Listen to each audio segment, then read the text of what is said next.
Fellowship of the Broken, Making Sense of 12-Step Recovery by Angelo. Chapter 13. Individuality. The belief that individuality implies personhood is perhaps the biggest misconception of all.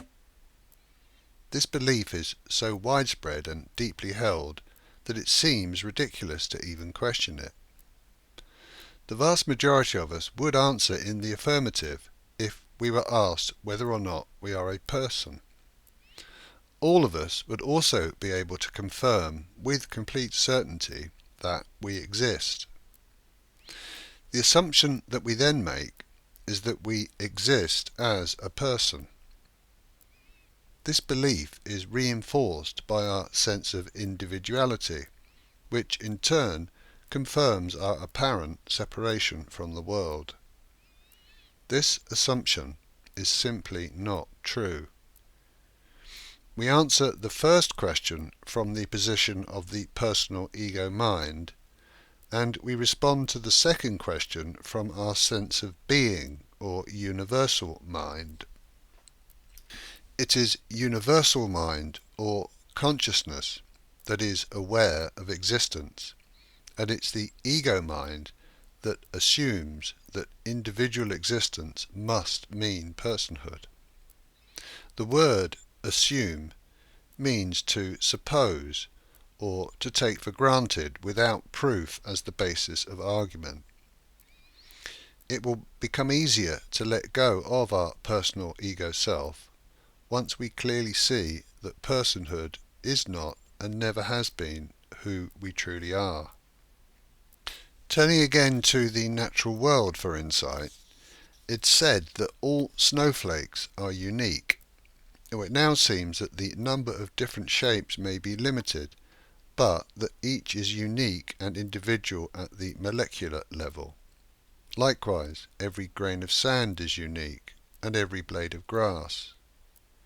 Humans are an integral part of the natural world, and we are each unique. We are individual in our physical appearance, our inherited psychic blueprint, and in our experience of life. There are many similarities between us, but there are also differences. The number of parameters that make up a human body and mind are incomprehensible in scope, and the limitless possibilities combine to produce billions of individual variations. Diversity and individuality are clearly a core feature of the natural world, and each expression is a temporary manifestation of the infinite possibilities of consciousness. It's therefore logical and reasonable to conclude that we are individuals. The proof is all around us. There is, however, no proof that we are a person. Our only possible point of personal reference is the experience that takes place in the mind. The idea that we are a person is itself a thought that arises in the personal ego mind. The fact that such a thought exists does not prove that it's true. It's just a thought. When such a thought is believed in with conviction, then it gains an apparent existence of its own. We give the thought strong credibility by believing it. When this thought is contemplated from the position of awareness, then it begins to lose its power. Once the personal self is seen to be just a thought, and we see that this single thought is the root cause of all personal problems, then our willingness to let go of this thought gradually increases. We become increasingly willing to clear out the personal baggage that is cluttering up our lives. One of the fears that arises during this gradual process of change is that letting go of personhood will compromise our individuality. The association between individuality and personhood is still strong, and hence letting go of one naturally implies losing the other. But this fear is irrational. yet it is often a seemingly immovable obstacle. This obstacle can be diminished by recognizing the seeming incongruence in the relationship between individuality and personhood that seems to exist, both in society and in ourselves. As we've seen, consciousness in its purest and underlying nature is a unified whole or unified field. Its very nature is oneness, and out of this infinite singularity arises the many manifest individual forms of the perceived natural world.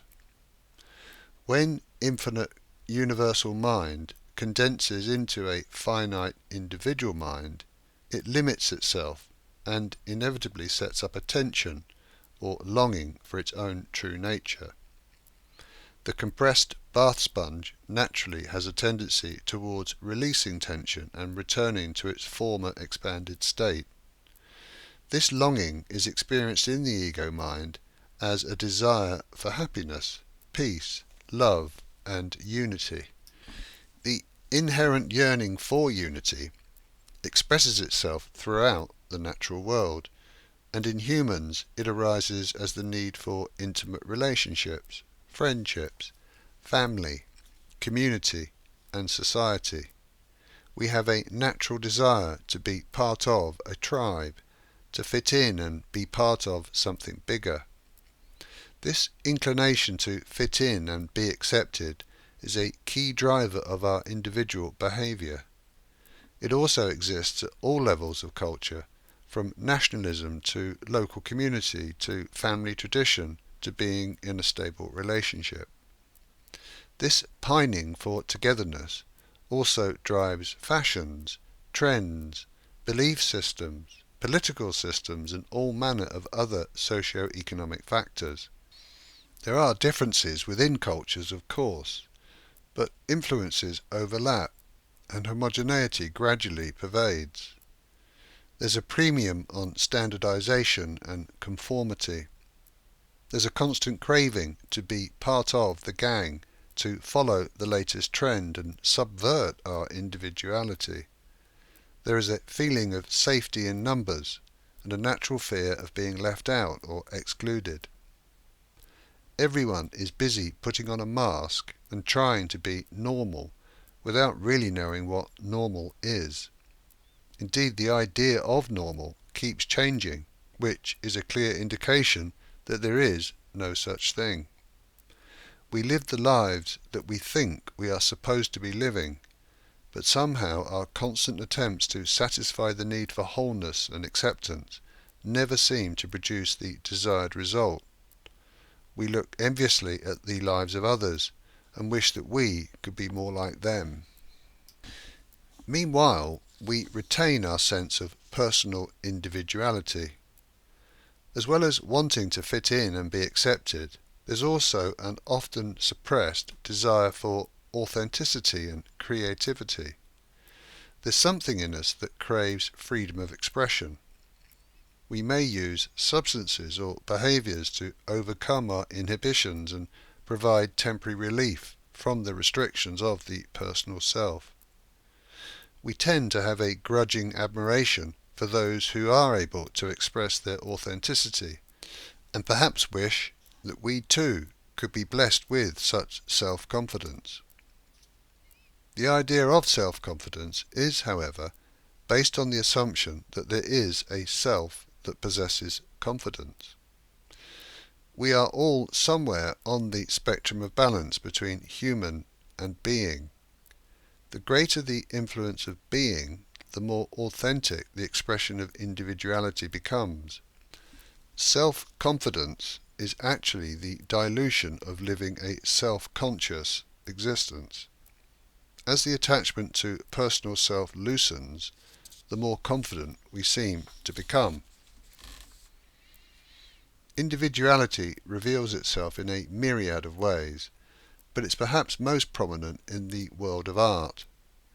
Whether it be music, drawing, painting, sculpture, writing, performance arts, or other artistic expressions, there is the potential for great beauty to manifest. Such works of art can be seen to be expressions of universal mind, with the artist being the instrument of creation rather than a person of extraordinary talent. Many artists talk in terms of intuition and inspiration rather than skill or talent. Such skills may well require dedicated practice over long periods of time, and appearances can seem deceiving when artists perform so effortlessly. The skill is the tool of creation, but the creativity itself is arising from consciousness.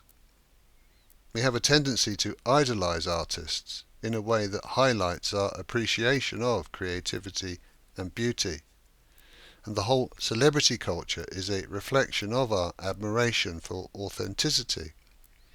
We perceive ourselves to be individual persons, so we see them as special persons, worthy of adoration and worship.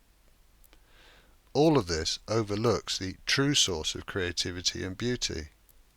Human artistic expression is yet another manifestation of spirit, along with all of the other countless examples of beauty in the world. So, individuality is a natural expression of consciousness, and therefore no cause for personal pride or envy, nor personal disappointment or self-loathing. Each individual is simply an individual. There are no standards of normality. Hence, judgment of individuality is not necessary by oneself or by others.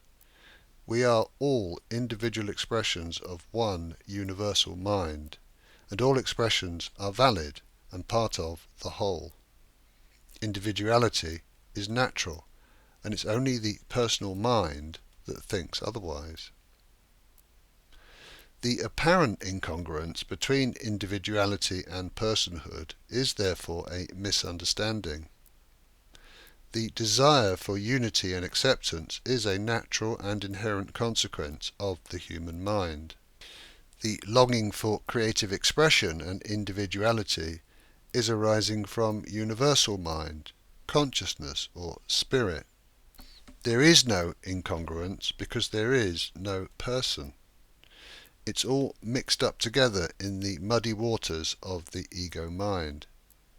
Once clarity begins to emerge, then the assumed individual person starts to separate out into the certain reality of being and the less real, mind-made, personal self. Desiring unity is not a mistake. Craving individuality is also not a mistake. The mistake comes from assuming that individuality means only personhood. We are so attached to this identification as a person that the true nature of our being remains unseen. As a person, we will never be able to reconcile the conflicting desires for wholeness and individuality. The way to resolve this internal conflict is to let go of over-identification with personhood. The first step is to accept that the person is the problem. Once we begin to abide more in universal mind, then we are free to enjoy the temporary experience of the separate person without excessive attachment. And notice the etymology of the word enjoy. It means to give joy, rejoice, or take delight in. It is the joy of being. The personal self does not have to be a vehicle of suffering. The nature of consciousness is joy, and the personal body and mind are the individual instruments of experience and creative expression. Living from this position of understanding is true, authentic individuality.